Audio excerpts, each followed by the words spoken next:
Let's explore a thought-provoking topic today. I want to clarify up front that this discussion is intended to be respectful of all beliefs. The aim is to consider an alternative perspective, looking at it from historical, scientific, and spiritual viewpoints. I'm glad you're here with an open mind.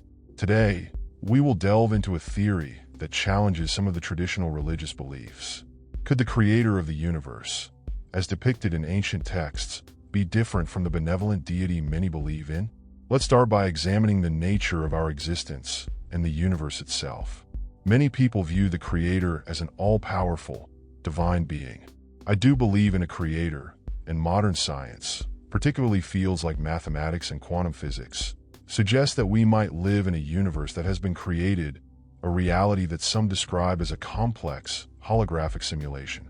This idea, though complex, suggests that our reality could be like a program designed by an advanced intelligence. It may seem difficult to comprehend, but consider this. Just as we can create virtual worlds today, could a higher intelligence have done the same for our universe?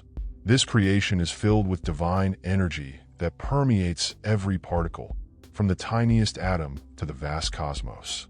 Our consciousness, I believe, might come from higher dimensions, making us more than just physical beings. Now, let's look at the beings many revere as gods. The Bible references multiple deities, some of whom resemble the Anunnaki beings described in ancient Sumerian and Babylonian myths. In many instances, the word God in the Bible is actually a mistranslation. In several passages, it should refer to gods in the plural, indicating powerful entities who shaped and controlled early human civilization, often presenting themselves as deities. These beings did not create the universe, but rather exerted power over human societies. Humans have a deep-seated need to worship, a trait these beings exploited. Much like the phenomenon of cargo cults, these technologically advanced beings were mistaken for gods by early humans. Think about it. If an alien spaceship landed today, many might assume it's a divine visitation, despite the fact that no religious texts promise such an event. The idea of the Christ consciousness, which existed long before Jesus, emphasizes enlightenment and higher understanding rather than a literal return of a physical figure. The concept of being born again refers to an ongoing process of personal growth, moving toward greater levels of wisdom and understanding. Ancient spiritual traditions, including mystery schools, taught that rebirth is about ascending in consciousness. Each time you reach a new level of understanding, you look back and see how much you've evolved. Now, consider the story from Genesis 22, where God asks Abraham to sacrifice his son, Isaac. This is a troubling narrative.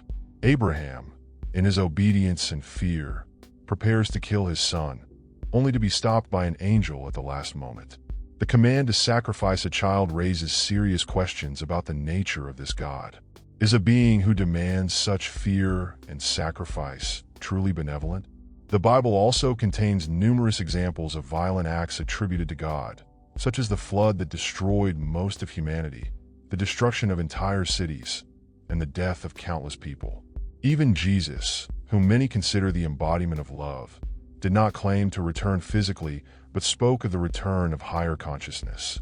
Furthermore, when we examine the Bible closely, we notice a recurring theme of fear and violence, often used to maintain control. Christianity's spread was frequently tied to coercion and violence, as indigenous cultures were conquered and forced to convert.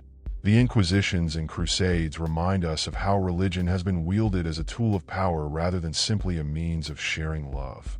Many people continue to follow religious practices out of fear, whether it's fear of damnation or divine punishment. The Bible has also been used to justify slavery, particularly in passages like Ephesians 6 verse 5, which encourages slaves to obey their masters. This endorsement of slavery, a deeply immoral practice, reveals a darker side to these supposed divine commands.